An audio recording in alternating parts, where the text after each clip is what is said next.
ഇന്ത്യയെ സംബന്ധിച്ചിടത്തോളം വളരെ നിർണായകമായിട്ടുള്ള ഒരു യുദ്ധമാണിത്.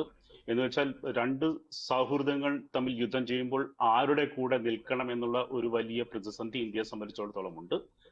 പ്രത്യേകിച്ചും ഇറാന്റെ കാര്യത്തിലാണെങ്കിൽ ഒട്ടനവധി ഇന്ത്യയുമായി സഹകരിച്ചു പോകുന്ന ഒരു രാജ്യമാണ്. ഇന്ത്യയുടെ താല്പര്യങ്ങൾ ഒട്ടനവധി ഉണ്ട് ഇറാനിൽ.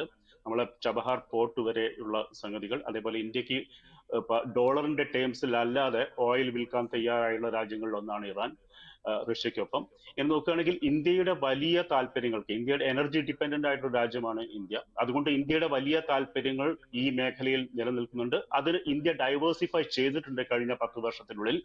മിഡിൽ ഈസ്റ്റിൽ ഇന്ത്യയുടെ സാന്നിധ്യം എങ്ങനെയാണ് മാറിയിട്ടുള്ളത് എന്നുള്ളത് ഒരു ചർച്ചാ വിഷയമാണ്. പക്ഷെ അങ്ങനെ നിലനിൽക്കുമ്പോൾ തന്നെ ഈ മേഖലയിലെ ഏത് സംഘർഷവും ഇന്ത്യയെ സംബന്ധിച്ചിടത്തോളം വലിയ രീതിയിലുള്ള പ്രത്യാഘാതങ്ങൾ ഉണ്ടാക്കും. ഒന്ന് പറഞ്ഞു നിർത്താൻ. പക്ഷെ എനിക്കിതിനകത്ത് ചേർത്ത് പറയാനുള്ള ഒരു പ്രധാന കാരണം, ഈ ആണവായുധത്തിന്റെ കാര്യത്തിൽ അമേരിക്കയുടെ ഒരു ഹെജിമണി എന്നുള്ളത് ഏത് കാലത്തും ഉണ്ടായിട്ടുണ്ട്. അമേരിക്കയുടെ കയ്യിൽ 1500 അല്ലെങ്കിൽ 1600 ആണവ ഹെഡ്സ് ഉണ്ട്.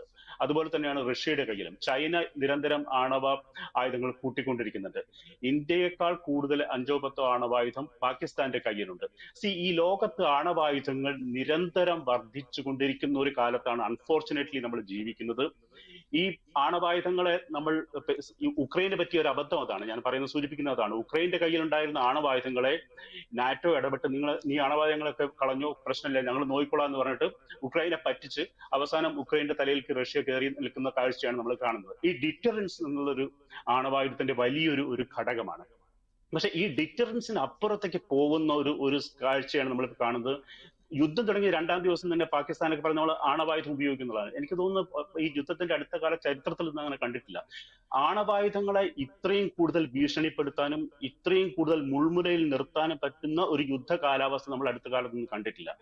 ഈ ആണവായുധത്തോടുള്ള അമേരിക്കയുടെ നിലപാടെന്നത്, ഞാൻ മോഹൻ വർഗീസിനോട് ഒരു പരിധിവരെ യോജിക്കുന്നുണ്ട് ആ കാര്യത്തിൽ.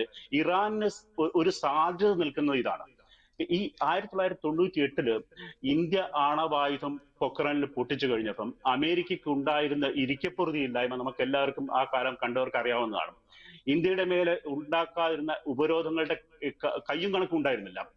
അങ്ങനെ ഇരിക്കുമ്പോഴാണ് പിന്നെ ഒരു 10 വർഷത്തിന് ശേഷം 2008 ഈ ഇന്ത്യയുമായ ഒരു സിവിൽ ന്യൂക്ലിയർ ഡീൽ ഒപ്പുവെക്കുന്ന തരത്തിലേക്ക് കാര്യങ്ങൾ മാറി. ആ 10 വർഷത്തിനുള്ളിൽ അതിനുള്ള ഒരു പ്രധാന കാരണം എന്നുള്ളത് ഇന്ത്യയുടെ ഒരു പൊട്ടൻഷ്യൽ അമേരിക്ക തിരിച്ചറിഞ്ഞു എന്നുള്ളതാണ്.